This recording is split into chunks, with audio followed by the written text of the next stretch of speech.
अस्सलाम वालेकुम नाज़रीन, प्रोग्राम सिर्फ विद साइमा के साथ आपको वेलकम करते हैं। नाज़रीन, आज ये प्रोग्राम करने के लिए जब मैं घर से निकली तो मैं ये सोच लेके चली थी कि अपनी मेहमान के साथ मैं सिर्फ उनका बचपन, उनकी जवानी, उनकी जो अचीवमेंट्स हैं लाइफ की और जिस तरीके से वो एक सियासतदान है, सियासत की कुछ बातें डिस्कस करते हुए जो है ना, मैं इस प्रोग्राम को वाइंड अप कर दूँगी। लेकिन ऑफ द रिकॉर्ड जब मैंने इनसे मुलाकात की, जब मैंने इनकी बातें जानी, तो ये एक बहुत बड़ी करेजियस खातून है। एक इतनी बड़ी सक्सेस स्टोरी मेरे सामने आई कि मेरा दिल इतना ज़्यादा खुश हुआ कि हम हमेशा अपनी सोसाइटी में ख़वातीन को समझते हैं कि वो बस मर्द ही आगे आएंगे, ख़वातीन हमेशा पीछे रहती है। मैं ज़्यादा आपके और अपनी इस पर्सनैलिटी के बीच में हाइल नहीं रहूँगी। मैं इंट्रोड्यूस कराना चाहती हूँ कि आज मेरे साथ इस प्रोग्राम में कौन सी खातून शख्सियत मौजूद हैं जो कि एक सियासतदान भी हैं। पाकिस्तान तहरीक इंसाफ के साथ इनका ताल्लुक़ है और काफ़ी सालों से ये वाबस्ता है इस पार्टी के साथ।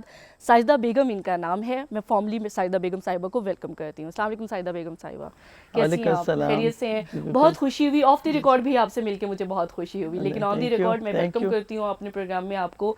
सबसे पहली चीज़ जो मैं आपसे पूछना चाहती हूँ, ये एक सवाल मैं घर से सोच के निकली थी कि आपका नाम साजिदा बेगम किसने रखा? अब्बा ने रखा, ये शादी के बाद पड़ा? ये शादी के बाद, बस वो NIC शादी से पहले वो एज इतनी नहीं थी, जब पूरी हुई तो फिर उसके बाद वो जो हमारे मैनेजर वगैरह होते तो उन्होंने बस इसी रिस्पेक्ट में हमारे यहाँ और सारे मेरे ख्याल में कि उर्दू की हमारे पाकिस्तान की रिस्पेक्ट में औरत को बेगम के साथ लगा के जो हमारे साथ वर्कर्स वगैरह होते तो वो रिस्पेक्ट देते, तो उन्होंने बस बेगम रखा। फिर उसके बाद कभी तो आप चिढ़ती नहीं थी कि जी साजिदा बेगम एक बड़ा फॉर्मल सा नाम है, बड़ा सा नाम पहले है। तो देखिए पासपोर्ट पे अंडरग्राउंड था, मुझे इतना फील नहीं हो रहा था। NIC पे था, कभी घर में मुझे साजिदा बेगम किसी ने नहीं कहा। अच्छा, ये तो NIC पे लिखा था साजिदा बेगम, ऐसे तो फिर शादी के बाद मेरा नाम साजिदा जुल्फिकार खान अच्छा, आप हमारे व्यूअर्स को बताएं ना कि लिखवाया किसने था, क्योंकि ऑफ द रिकॉर्ड आपने मुझे बताया है कि आपका नाम साजिदा बेगम था। वही जो किसने? हमारे मैनेजर मेरे हस्बैंड के थे, उसको कहा कि पहले तो यही होता था, उसको पेपर उन्होंने सारे डॉक्यूमेंट्स तैयार किए, मैंने साइन किए और वो ले गए। उन्होंने आपके एहतराम में साजिदा बेगम साजिदा उसने कि पूछा और उसने साजिदा बेगम NIC आई, तो इतना गौर मैंने नहीं किया। लेकिन बाद में जब मैं ट्रैवल करने लगी तो मैंने कहा ये बेगम, मुझे वो बुलाया है ना वो लास्ट नेम, हाँ, ये किसने तो रख दिया? लास्ट नेम मेरा बेगम था, तो मैं बड़ी हैरान थी। अच्छा। इसे मेरा नाम शादी के बाद साजिदा जुल्फिकार रहीम खान। अच्छा साजिदा बेगम, आप मुझे ये बताएं कि एक बड़ी साजिदा बेगम जब हम बात करते हैं तो एक बड़ी मेच्योर सी पर्सनैलिटी माइंड में आती है, एक ऐसी पर्सनैलिटी आती है कि जो कोई बहुत ही ज़्यादा रख रखाव वाली होंगी, लेकिन क्या बचपन में शरारतें होती होंगी? नॉटी कितना थी, शरारतें कितना करती थी, चुलबुलापन कितना था आपके अंदर?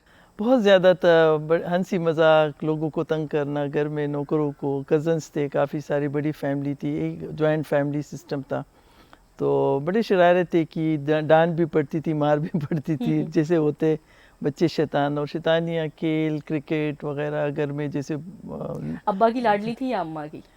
बस वो सबके लाडली थे, ज़्यादा अम्मी अच्छा। ज़्यादा प्यार करती थी और अब्बा भी करते थे, लेकिन अब जैसे वो अपने कामों में इतने बिजी, लेकिन ज़्यादा वालिदा बहुत ज़्यादा लुक आफ्टर अच्छा, करती थी। जी थी। बिल्कुल। तो हम तीन बहनें थी, 3 बहनों में हम बस, भाई था नहीं, तो ज़्यादा हमें लाड प्यार। फिर तो ढेर सारी सहेलियां भी बनाती होंगी, क्योंकि जहाँ बहनें ज़्यादा वहाँ जी सहेलियां बहुत भी सारी, बहुत सारी। मेरी इतना नेटवर्क है पूरे, बहुत ज़्यादा, पाकिस्तान में भी, बाहर भी, इंटरनेशनल सहेलियाँ बहुत ज़्यादा है। अच्छा, तो अम्मा से डांटनी पड़ती थी अक्सर? बहुत पड़ती थी, लड़कियों को डांट पड़ जाती है कि भाई तुम लोग बस करो, इतनी सहेलियां बना डाली। सहेलियां भी, और दूसरा हम कजन्स थे बहुत सारे घर में, 5-6 मेरे, मतलब पुप्पी और उसके चाचा के बच्चे, तो वो सब इकट्ठे रहते थे, तो घर में ही ज़्यादा हमारी थी, और खाला मामू की बेटियां, तो ये सारे अपनी फैमिली के लोग साथ ज़्यादा हमारी दोस्ती। तो फिर पढ़ाई में दिल लगता था या सिर्फ खेल कूद में लगता बस था? खेल कूद ज़्यादा। फिर सीरियस हुई जब बड़े हुए। तो फिर आपने एजुकेशन कहाँ तक, शादी के बाद? शादी से पहले और शादी के बाद कुछ बेसिक एजुकेशन हमने कंप्लीट कर। जी। अच्छा, कुछ शादी का बताएं। आप बता रही थी कि टीन एज में आपकी शादी हो गई,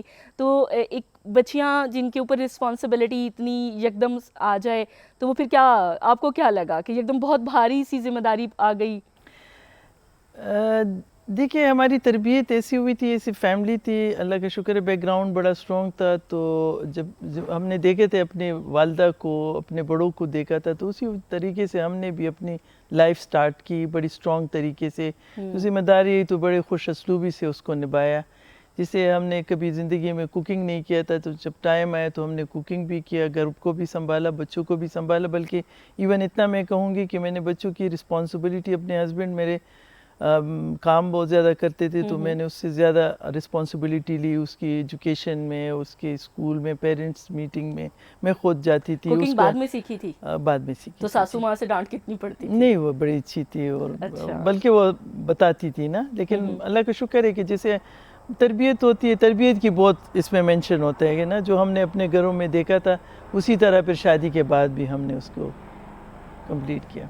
अच्छा मैम, आप बता रही थी कि आपका पख्तून फैमिली के साथ ताल्लुक़ है, तो पख्तून फैमिलीज़ काफ़ी सख्त होते हैं, थोड़ा सा सॉरी टू से रिजिड भी मैं कह सकती हूँ। तो क्या उस टाइम पे कोई ऐसे ख्वाब थे, कोई पसंद की शादी करनी, या फिर ये है कि जहाँ अम्मा अब्बा ने कर दी बस ठीक है वहीं कर ये ली? नहीं था हमारे यहाँ, बिल्कुल। मैं झूठ नहीं बोल सकती, लेकिन हमारी पसंद नहीं होती थी और ना हम सोच भी नहीं थे। सही। उस वक्त तो मैंने कभी सोचा भी नहीं था, लेकिन हम सोच भी नहीं सकते थे। वो डिसीजन बड़े लेते थे, बल्कि हमारे दादा साहब थे और वो सब घर के डिसीजन वही लेते थे। फैमिली से मुलाकात करना पहले तो हम अपने फैमिलीज में करते थे, लेकिन फिर आहिस्ता आहिस्ता जब हमारा टाइम आया तो ट्रेंड चेंज हो गया ना। 70s के बाद आपको पता है कि ट्रेंड चेंज होते गए। तो फिर आप खुद भी काफ़ी सख्त अम्मा रही हैं?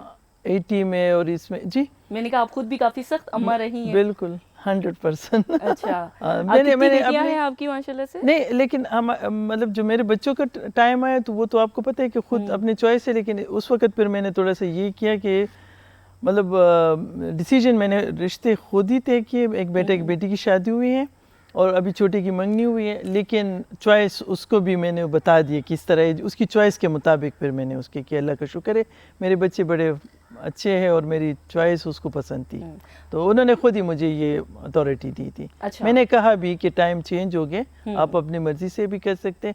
बेटी को बिल्कुल नहीं कहा था, छोटे बेटे को कहा था और बड़े अच्छा, बेटे को इनकी बेटी को बिल्कुल भी नहीं कहा था। ना, तब बिल्कुल भी नहीं। ऑफर सिर्फ बेटों के लिए सिर्फ थी। बेटे छोटे को मैंने कहा कि बस ठीक है अगर आप बताए, लेकिन फिर उसने कहा मामा आपकी चॉइस अच्छी है, दो आपने की तो मेरा भी आप ही ने डिसीजन लेने। अल्लाह का शुक्र है कि अच्छे लोग मिल गए। जी ग्रेट। नाज़रीन, यहाँ वक्त हुए एक ब्रेक का, दोबारा हाजिर होते हैं।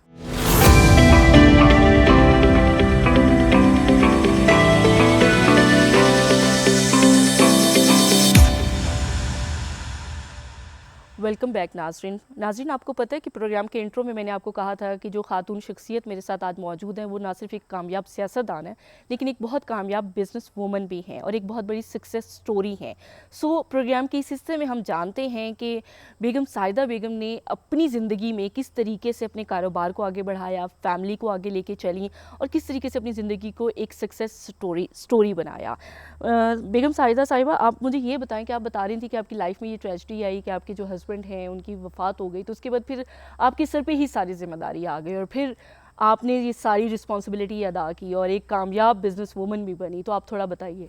ठीक, मेरे हस्बैंड की डेथ हुई, वो इतनी ट्रेजेडी थी कि अगर उसमें हम जाएंगे तो तकलीफ़ होती है, तो इसलिए इससे आगे हम बात कर लेते। बहुत तकलीफ़ होती है उससे, और बच्चे छोटे थे, मतलब मिडिल एज में, और फिर उसकी तरबियत भी करनी थी। अल्लाह का शुक्र है कि मैं तो ये अपनी सबको ख़वातीन के लिए भी एक बात है कि ये कभी भी इंसान ना सोचे कि हस्बैंड बहुत इम्पोर्टेंट है, और ये मोस्ट इम्पोर्टेंट एक रिश्ता है बच्चों के लिए भी और औरत के लिए भी। लेकिन जब नहीं होता तो इंसान को नाउमीद नहीं होना चाहिए। इसी तरह मैं नाउमीद कभी नहीं रही। बड़ा तकलीफ़ दे टाइम था जो गुज़रा, लेकिन उसके बाद मैंने यही सोचा कि जो उनकी इनकम्प्लीट चीज़ है उसको मैं कंप्लीट करूँगी। मैंने ये इरादा किया और इसी तरह स्ट्रांगली मैं सोचने लगी। और उसके डेथ के बाद फिर कुछ अर्से के बाद आपने बहुत सारे कारोबार भी किए हैं। बहुत सारे कारोबार मैंने बहुत सारे कारोबार किए, बिल्कुल 100%। और मुझे बिल्कुल कॉन्सेप्ट का पता है कि ट्रेड भी मैंने किया है इंटरनेशनल लेवल पे भी, और पाकिस्तान में प्रोडक्शन भी बहुत सारी फैक्ट्री बनाई हैं और प्रोडक्शन भी किया है। तो सारे सिस्टम को पहले जब मैंने कारोबार स्टार्ट किया तो पहले मैंने विज़िट किए, डिफरेंट ममालिक में गई। पाकिस्तान में जो बड़ी इंडस्ट्रीज़ है, हर चीज़ की इंडस्ट्रीज़ का विज़िट मैंने किया। तो कैसे एकदम ऐसी सोच आ गई कि इस इंडस्ट्रियलिस्ट बनना वो है? असल में हमारी बैकग्राउंड जो है, मैं बिज़नेस फैमिली से रिलेटेड हूँ, तो मेरे ख्याल में कि बचपन से या कुछ इस तरह जो देख रही थी ना, तो उसी से। लेकिन मेरे अंदर बहुत ज़्यादा कॉन्फिडेंट था कि मैं कारोबार और बिज़नेस कर सकती हूँ। जब मेरे हस्बैंड भी जो कुछ करते थे मेरे साथ मशवरा करते थे, तो हम मतलब वो मुझे कॉन्सेप्ट का पता था कि बिज़नेस कैसे किया जाता है। एक टाइम पर आपने हमें बताया कि आपने तालिबान को भी फेस किया है। मैंने तालिबान को फेस किया, वो भी बिल्कुल। बताया ये आपने। 100% ये जब 2000 2 में तालिबान बहुत ज़्यादा हुए। उसके बाद ऐसे उसी ज़माने में एक चैलेंज था मेरी लाइफ में। तो उस ज़माने में एक तो वहाँ दहशतगर्दी हो रही थी और उस ज़माने में मैं अपने प्रोडक्ट को भी इंट्रोड्यूस कर रही थी और बना भी रही थी। सबसे पहले मैंने फर्नीचर फैक्ट्री स्टार्ट की। उसके साथ फिर मैंने गवर्नमेंट ऑफ पाकिस्तान से DTI ली, तो मैंने ऑयल प्रोडक्शन शुरू किया अफ़गानिस्तान के लिए। पहले मैंने अफ़गानिस्तान में उसको इंट्रोड्यूस किया और एक नाम हमने चूज़ किया। मैंने अफ़गानिस्तान में पूछा कि उसकी जो फेवरेट जगह है कौन सी है कि उसके नाम पे मैं ये प्रोडक्शन करूं। उन्होंने कहा कि उसका एक पहाड़ है जिसका नाम है माउंटेन है, उस पे साल 12 महीने बर्फ़ होता है, तो उसका नाम स्पिन गर के नाम, पश्तो में पहाड़ को गर कहते हैं, ठीक है ना, और स्पिन वाइट, ठीक है ना। तो उसके नाम पे मैंने वो प्रोडक्शन स्टार्ट की, वो हिट हो गए। वहाँ पे मैं export DTI government of Pakistan से ली। साथ मैंने मेडिसिन की प्रोडक्शन भी स्टार्ट की, चिप बोर्ड की भी हमने सिस्टम बनाया, और फर्नीचर का तो मेरा था, वो तो मेरा शौक था, उससे बहुत ज़्यादा शौक था। और वो आपके घर का फर्नीचर देख के मुझे आइडिया भी हो गया है। वो तो शौक भी था। तो साथ साथ मैं ज़्यादा एक्सपोर्ट कर रही थी। मैं इंटरनेशनल मार्केट के बारे में बात सोचती थी कि हमारा बॉर्डर टू बॉर्डर अफ़गानिस्तान है, उस वक्त इंडिया के साथ हमारे ताल्लुकात अच्छे थे, उसके लिए भी मैं सोचती थी, लेकिन मेरा कोई लेकिन मेरा बिल्कुल, तो मैंने सारे बॉर्डर्स का पहले सोचा, फिर मैं इंटरनेशनल मार्केट में गई। अमेरिका मैंने बहुत ज़्यादा फर्नीचर एक्सपोर्ट किया है, यूरोप में, UK मैंने भेजे। कितनी आई हर्डल्स? अगर मैं आपको बताऊं ना, जब इंसान काम करते हो दिल से करते और अपने लिए करते, तो मेरे ख्याल में कि हर्डल्स नहीं होते मेरे खबर, या फिर शायद आपने उन हर्डल्स को हर्डल समझा ही नहीं। मैंने नहीं समझा, मैं कभी घबराई ही नहीं। अच्छा, इतनी बड़ी बात कि जब मैं ये काम कर रही थी तो 2008 में मेरे फैक्ट्री में बहुत सारे इंडस्ट्रियल जो उसके ऑनर्स थे वो मेरे फैक्ट्री में आए और मुझसे मिले और कहते, मैडम आप आज के बाद फैक्ट्री ना आए, आपके नौकर इसको चलाएंगे और स्टाफ है आपका, और आप ना आए यहाँ पे। आपकी फैक्ट्री के सामने तालिबान है और बेसमेंट में वो प्रेशर कुकर में बम, वो खुदकश उसके लिए वो बना रहे थे, और उस पे पुलिस ने चापा मारा था, तो आप ना आए, आपके लिए ठीक नहीं है। मैंने कहा वो उसका अपना बिजनेस है, मैं डरना वरना मुझे नहीं है, वो तो गवर्नमेंट उसको संभालेगी और मैं अपना कारोबार कर रही हूँ, मेरा उसके साथ कोई ताल्लुक नहीं है। तो मैंने कहा ये बात मैं बिल्कुल नहीं मान सकती, इससे कि मेरे इतना मेहनत, अगर मैं एक दिन भी ऑफिस में ना बैठूँ इंटरनेशनल लिंक की चीज़ें तो सारा डिस्कनेक्ट हो जाएगा, तो मैं तो आती रहूँगी। इतनी हिम्मत कहाँ से आ गई? मैं नहीं घबराई, हम पठान है भी हिम्मत वाले लोग। सही। तो मैं इसलिए कि मैंने तो एक इरादा किया था कि मैंने देखिए काम करने जो, जब इंसान इरादा करते तो फिर तो रास्ते में बड़ी मुश्किलात आते, उसको फिर आपने फेस करना पड़ते और मतलब बहादुरी से फेस करना पड़ता है। अच्छा, और बहादुरी में कितनी खवातीन के लिए रोल मॉडल बनी, और अपने प्रोविंस में भी, और फिर उसके बाद अगर मुल्की सतह पर भी? अभी देखिए मैं आपको इसलिए सारी चीज़ें शॉर्ट उसमें बताऊंगी कि आपका भी कीमती टाइम है। मैं ये बता रही हूँ कि जब मैंने बिज़नेस स्टार्ट किया, बिज़नेस के साथ फिर बहुत सारी ख़वातीन मेरे पास आने लगी, ऐसे ख़वातीन भी जो बड़ी अच्छी घरानों से ताल्लुक़ थे, लेकिन वो कहते कि हम घर में बैठ के बोर होते, हम भी क्या करें। फिर उसी के तहत फिर मैंने एक ऑर्गेनाइजेशन बनाया जिसमें लोगों को मैंने मोटिवेट करना शुरू किया, औरतों को स्पेशली, कि आप लोग भी कारोबार करिए करें। तो उसके बाद फिर हमने चैम्बर ऑफ कॉमर्स बनाया। अब Khyber Pakhtunkhwa chamber of commerce वालों ने बहुत ज़्यादा हमें सपोर्ट दिया, वहाँ पे बिलोर फैमिली है, इलियास बिलोर साहब ने बहुत ज़्यादा सपोर्ट दिया, और हमने वहीं पे चैम्बर ऑफ कॉमर्स फिर बनाया। पहला चैम्बर खैबर पख्तूनख्वा में ख़वातीन का बना, उसके बाद कराची और जगहों में चैम्बर्स बने। फिर उसको बनाने के बाद फिर बहुत सारे लोगों का आना जाना हुआ, इसी तरह लोग मोटिवेट होते रहे, और जब मैंने चैम्बर बनाए तो लोग आने लगे, मीडिया जैसे आप आज मेरी इंटरव्यू ले रहे, कहते कि आपको पॉलिटिक्स में आना चाहिए।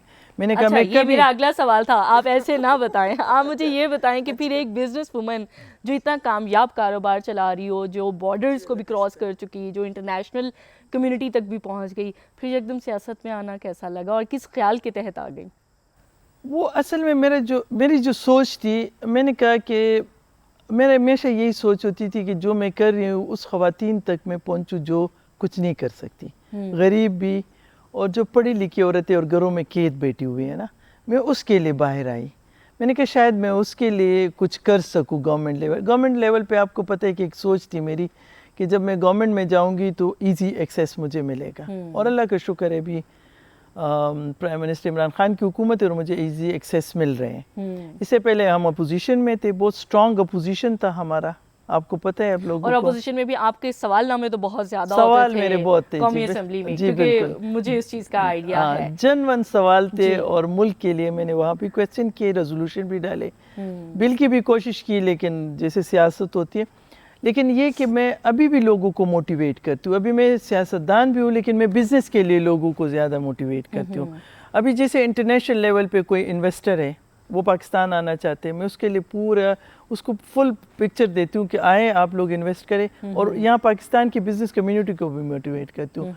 चैम्बर ऑफ कॉमर्स के बाद फिर जब मैं 2016 में भी मैं PCCI की वाइस प्रेसिडेंट भी रही हूँ, तो मेरा पूरे पाकिस्तान में जो बिल्कुल हाई प्रोफाइल के बिजनेसमैन हैं सबके साथ बड़ा अच्छे रिलेशन है, और लोग सारे बहुत रिस्पेक्ट करते हैं, और सबके साथ मैं बैठ के पॉलिसीज़ भी बनाती हूँ कि पाकिस्तान के प्रोडक्ट एक्सपोर्ट हो और इंपोर्ट भी हो, लेकिन हम बिज़नेस लेके आए, हम मतलब इन्वेस्टमेंट हम पाकिस्तान में ले। मेरी जो सोच ये है पाकिस्तान के लिए कि मैं कहती हूँ कि इन्वेस्टमेंट जितनी आएगी हमारी कंट्री में तो हमारा मुल्क और भी तरक्की करेगा। अच्छा, बहुत क्रिटिसिज्म हो रहा है, होता भी रहा है। आपको पता है कि पाकिस्तान में जब जब हुकूमतें कोई भी आए, हम किसी हुकूमत को भी नाम नहीं दे सकते, लेकिन हमेशा तनकीद का निशाना बनाया गया, लेकिन आपकी हुकूमत को थोड़ा सा ज़्यादा तनकीद का निशाना बनाया जाता है।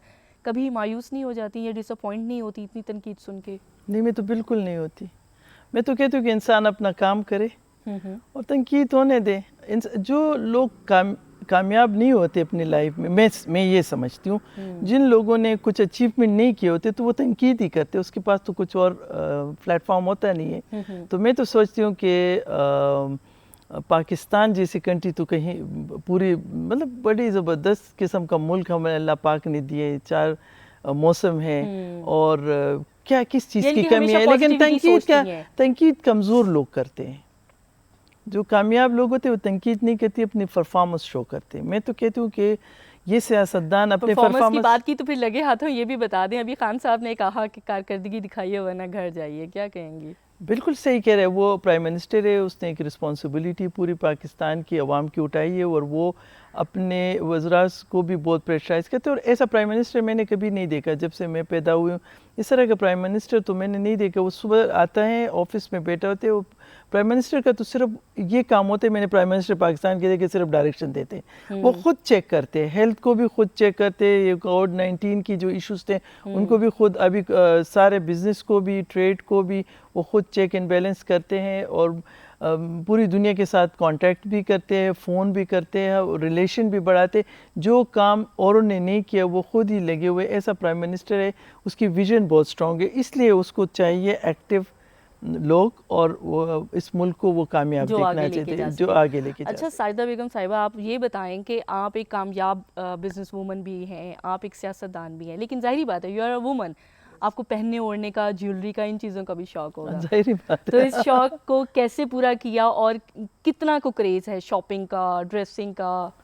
पहले तो बहुत ज़्यादा हुआ करता था जब कंप्लीट लाइफ थी, फिर उसके बाद थोड़ा सा कम हो गया। अभी भी शौक तो है ख़वातीन को, जैसे कपड़े, ज्वेलरी, इन चीज़ों से मैं खुद भी, मतलब मेरा अपना एक स्टाइल है, वो उसी के मुताबिक अच्छा से अच्छा और ठीक ठाक वो हम लेते हैं। सबसे ज़्यादा क्या है, घर सजाने का शौक है या सिर्फ ज़्यादा अपनी ड्रेसिंग के ऊपर? नहीं, दोनों। मुझे वो औरतें बिल्कुल अच्छी नहीं लगती कि वो घर को जो, मैं अपने बच्चों के लिए खाना बनाना खुद मतलब अच्छा फील करती हूँ। जब जिस दिन वीकेंड होता है तो सबसे अच्छा क्या बना लेती हैं? बस बना लेते जो भी इनको पसंद होते हैं। लेकिन ये कि शौक है, औरत का काम ही है घर को भी संभालना। कामयाब औरत वो होती है पहले अपने बच्चों की अच्छी तरबियत करना, घर संभालना, फिर बाहर डिलीवर करना, तो उससे ज़्यादा सक्सेस वुमन कोई हो ही नहीं सकती।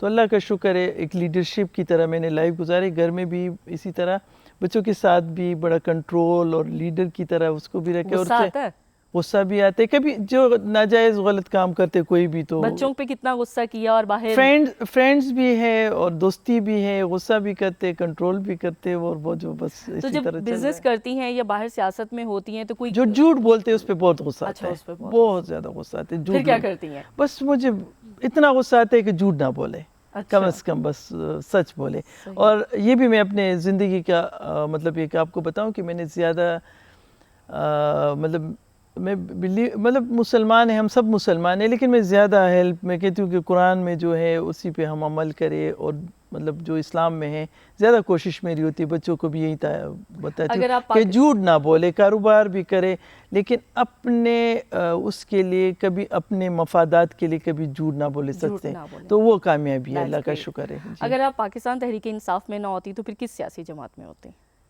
मैं तो सियासी जमात में बिल्कुल नहीं होती। मैंने पाकिस्तान तहरीक इंसाफ में आने के लिए भी बहुत ज़्यादा सोचा था। 2 दफ़ा मुझे जो पेपर मिले मैंने साइड पे रख दी कि नहीं, मैं नहीं आना चाहती। लेकिन फिर जो मेरी फ्रेंड्स, मेरी फैमिली सब ने मुझे, बच्चों ने तो कहा। क्या खान साहब से मुतासिर होके आई थी? जी, या? मैं खान साहब से शुरू से मुतासिर हूँ कि वो क्रिकेटर भी एक सच्चा इंसान थे और सच्चा इंसान है। उसके बाद उन्होंने शौकत खानम बनाए, सबसे बड़ा काम जो अपनी वालिदा की इज़्ज़त करते हैं, और उसके नाम पे उन्होंने उसकी बीमारी को देख के उन्होंने पूरी कंट्री के लिए के सब बेनिफिट्स प्रोवाइड किया कि जो कोई और नहीं कर सकता। तो उससे बिल्कुल मैं बहुत मुतासिर हूँ कि वो एक अच्छा और सही इंसान है और इस मुल्क के सही कर सकते। तो फिर मैंने जब ज्वाइन किया, और पार्टियों ने भी मुझे ऑफ़र दिए थे, लेकिन मैंने सोचा कि एक सच्चा इंसान है, इसके साथ में खान साहब के अलावा आपको कौन सी सियासी शख्सियत पसंद है? इसमें तो मैंने कभी सोचा नहीं, अच्छे लोग भी हैं हमारे। अच्छा। देखिए सियासतदान हमारे जो पहले पीपल्स पार्टी में बड़े अच्छे सियासतदान थे, मुस्लिम लीग तो बहुत सारे बन गए, काब मुस्लिम लीग के, वो तो हिस्सों में वो बट तो गए। हिस्सों में बट गया, लेकिन इसमें भी बड़े अच्छे अच्छे लोग और सियासतदान थे, और अच्छे उससे बहुत कुछ पाकिस्तान के लिए उन्होंने कुर्बानियाँ दी है। लेकिन इस वक्त तो मुझे इमरान खान की विज़न नज़र आती है कि जो उसकी विज़न है उसको हम आगे लेके जाए, हम सब जो उनकी टीम में हैं। मैं तो ये समझती हूँ कि वो जो उसकी सच्चाई है और वो जो मुल्क के लिए करना चाहते हैं, तो मैं समझती हूँ कि उस सोच को लेके आप चल रही हैं सोच के आगे। लेके, इसलिए और आप अभी भी पूरी उम्मीद है? वो थोड़ा सा मैं आपको बताना ज़रूर समझूँ कि उसका जो अभी उन्होंने ये पनाहगाहें बनाई है ना, तो पनाहगाहों में फिर उसके लिए उन्होंने फोकल पर्सन अपॉइंट किया, बड़ा काबिल इंसान है, उसका नाम है नसीमुर रहमान। वो बाहर बड़े इंटरनेशनल लेवल पे रहे।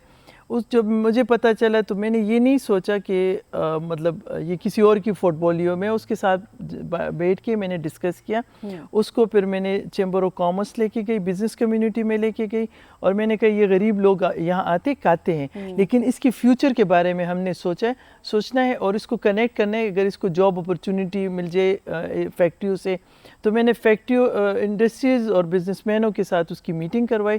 उससे फ़ायदा ये हुआ कि इस्लामाबाद में पनाहगाहें हैं, एक इस्लामाबाद चैम्बर ऑफ कॉमर्स ने एक पनाहगाह अडॉप्ट कर लिया, ओह ग्रेट, ठीक है, एक पिंडी चैम्बर ने अडॉप्ट कर लिया। अभी हमारा पूरा एक प्रोग्राम मेरा उसके साथ है कि मैं इसको लेके, इसकी विजन, अब आप फिर सोशल मैं चाहती हूँ कि इसको हम कनेक्ट करवा ले, एम्प्लॉयमेंट इससे हमारे जनरेट होगा, भी जुड़ जाए, पनाहगाहें, और सारे बिजनेस कम्युनिटी ने यही हमें फीडबैक दिया कि हम इंशाल्लाह इसको अकोमोडेट करेंगे, और इसको हम मतलब जिन लोगों में जितनी कैपेसिटी, पता है इस पनाहगाह में मैंने एक चीज़ देखी कि यहाँ पढ़े लिखे लोग भी आते हैं, खाने पीने की उसके लिए जगह नहीं होती, वो मजदूरी के लिए इस्लामाबाद आए होते या कहीं शहरों में आते, और उनके लिए फिर एक जॉब अपॉर्चुनिटी हो जाएगी, जॉब अपॉर्चुनिटी हो जाएगी, तो वो भी उसके साथ मतलब मैं कर रही हूँ। और दूसरा जो अभी मैंने इकोनॉमिक ग्रोथ पे काम शुरू किया, SDG 8 का जो चैप्टर है और SDG 9 का। आपकी सक्सेस स्टोरीज माशाल्लाह से खत्म नहीं हो रही नहीं, कि अगर एक चैप्टर क्लोज होता है तो फिर साइदा बेगम एक दूसरा चैप्टर शुरू नहीं, हो जाता है। उसका बड़ा अच्छा मुझे फीडबैक मिला जब मेरा अपना आइडिया और ये सारा, मैंने एक पूरा एक कमेटी ग्रुप बनाया जिसमें सेनेटर्स भी हैं, MNA भी हैं, और डिफरेंट पाकिस्तान में जो इंटरनेशनल ऑर्गेनाइजेशन है उसको हमने पार्टनर बनाया। और अभी वो इंटरनेशनल पार्टनर मुझे उसको जब मैंने अपना प्लान बताया कि हमने एंटरप्रेन्योरशिप और हमने यूथ को एंगेज करना है। ग्रेट। जैसे मेरी सोच है कि हमारी जो टूरिज़्म है उसकी बहुत ज़्यादा ज़रूरत है, उसमें हम लोगों को एम्प्लॉयमेंट और ये मतलब उसकी ट्रेनिंग्स वगैरह हम करवाएं। और एग्रीकल्चर में मैं समझती हूँ हमारे एग्रीकल्चर जो है उसको भी हम एक एग्रीकल्चर इंडस्ट्रीज़ बन जाए, उसकी प्रोसेसिंग, छोटी कॉटेज इंडस्ट्रीज़ लग जाए, प्रोसेसिंग यूनिट लगा ले, कैपेसिटी बिल्डिंग हम उसके लिए बना ले। तो इसी तरह बहुत सारे ऑर्गेनाइजेशन उसमें आजकल मैं उसमें लेटेस्ट काम कर रही हूँ। अल्लाह इंशाल्लाह उसको मैं 1 साल में अचीव करूँगी इंशाल्लाह। देखा नाज़रीन, मैंने आपको कहा था ना प्रोग्राम के आगाज़ में कि मैं आज आपको एक खातून से नहीं, एक सक्सेस स्टोरी से मिलवाने जा रही हूँ, एक ऐसी स्टोरी जिन्होंने खातून होने के नाते ये नहीं सोचा कि मुझे पीछे हटना चाहिए, मुझे घर में रहना चाहिए। हर कदम पर एक नई सोच, एक नया वल्वला, एक नया जज्बा, एक नया कारोबार और एक नया जो फ़लसफ़ा है अपनी ज़िंदगी का, वो लेके आगे बढ़ी हैं। उम्मीद करती हूँ मैं कि आपको हमारा आज का प्रोग्राम बहुत अच्छा लगा होगा और पसंद भी आया होगा। लेकिन इसके साथ साथ मैं साहिदा बेगम साहिबा से रिक्वेस्ट करूँगी कि आप हमारे APP TV चैनल को ज़रूर सब्सक्राइब करें, क्योंकि हम चाहते हैं कि जिस तरीके से बाकी चीज़ें हैं फ्लरिश हो रही हैं, तो हमारा ये जो सरकारी चैनल है इसको भी प्रमोशन मिलनी चाहिए। तो अगले प्रोग्राम तक के लिए इजाज़त दीजिए। अल्लाह हाफ़िज़।